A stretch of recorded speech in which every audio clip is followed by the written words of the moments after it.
వైద్యం లేదు, ఉపాధి లేదు, పీజీలు పిహెచ్డీలు చేసి పిచ్చోళ్ళ హుజరాబాద్ నియోజకవర్గంలో తిరుగుతారు. ఇంతకుముందు ఒక మిత్రుడు మాట్లాడిండు, హుజరాబాద్ నియోజకవర్గంలో 5,000కు ఒక ఓటు వేయింది, 6,000కు ఒక ఓటు వేయింది అంటే మనం అందరం నవ్వుతున్నాం. 6,000కు 5,000కు ఓటు వేయింది అంటే మన సమాజాన్ని కానీ 90% మంది బీసీ ఎస్సీ ఎస్టీలు అందరినీ మనం అమ్ముకుంటున్నాం. దానికి సిగ్గుపడాలని తెలియజేస్తున్నాయి ఇక్కడ ఉన్న వాళ్ళందరూ. ఎవరు ఎందుకు అమ్ముడు అయింది? ఇక్కడ ఉన్నటువంటి ప్రజాస్వామ్యం విఫలమైందా? ఇక్కడున్న కలెక్టర్ చూస్తలేడా? ఇక్కడున్న ఎంఆర్ఓ చూస్తలేడా? ఇక్కడున్న ఎన్నికల కమిషన్ ఏం చేస్తుంది? ఒక్కొక్కరు 6,000, 8,000, 9,000, 10,000 పెట్టి ఓటు అమ్ముకుంటుంటే ఇక్కడున్న ఎలక్షన్ కమిషన్ ఏం చేస్తున్నారు? సమాజ్ పార్టీ ఏం చేస్తుంది? 3 పార్టీలు కలిసి సర్వనాశనం చేసి ప్రజాస్వామ్యాన్ని సర్వనాశనం చేసి ఇది నియోజకవర్గం కాదా, పనులు కాదా, ప్రభుత్వం కాదా? ఏం చేస్తున్నారు? కాబట్టి ఈ నియోజకవర్గంలో 100% ఖచ్చితంగా భారత రాజ్యాంగాన్ని రక్షించుకోవాలి. ఇక్కడ ఉన్నటువంటి హుజరాబాద్ నియోజకవర్గంలో ఉన్నటువంటి ప్రతి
లేదు, వైద్యం లేదు, ఉపాధి లేదు, పీజీలు పిహెచ్డీలు చేసి పిచ్చోళ్ళ హుజరాబాద్ నియోజకవర్గంలో తిరుగుతారు. ఇంతకుముందు ఒక మిత్రుడు మాట్లాడిండు, హుజరాబాద్ నియోజకవర్గంలో 5,000కు ఒక ఓటు వేయింది, 6,000కు ఒక ఓటు వేయింది అంటే మనం అందరం నవ్వుతున్నాం. 6,000కు 5,000కు ఓటు వేయింది అంటే మన సమాజాన్ని కానీ 90% మంది బీసీ ఎస్సీ ఎస్టీలు అందరినీ మనం అమ్ముకుంటున్నాం. దానికి సిగ్గుపడాలని తెలియజేస్తున్నాయి ఇక్కడ ఉన్న వాళ్ళందరూ. ఎవరు ఎందుకు అమ్ముడు అయింది?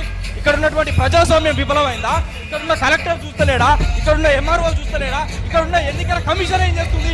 ఒక్కొక్కరు 6,000, 8,000, 9,000, 10,000 పెట్టి ఓటు అమ్ముకుంటుంటే ఇక్కడున్న ఎలక్షన్ కమిషన్ ఏం చేస్తున్నారు? సమాజ్ పార్టీ ఏం చేస్తుంది? 3 పార్టీలు కలిసి రాజకీయాన్ని సర్వనాశనం చేసి ప్రజాస్వామ్యాన్ని సర్వనాశనం చేసి ఇది నియోజకవర్గం కాదా?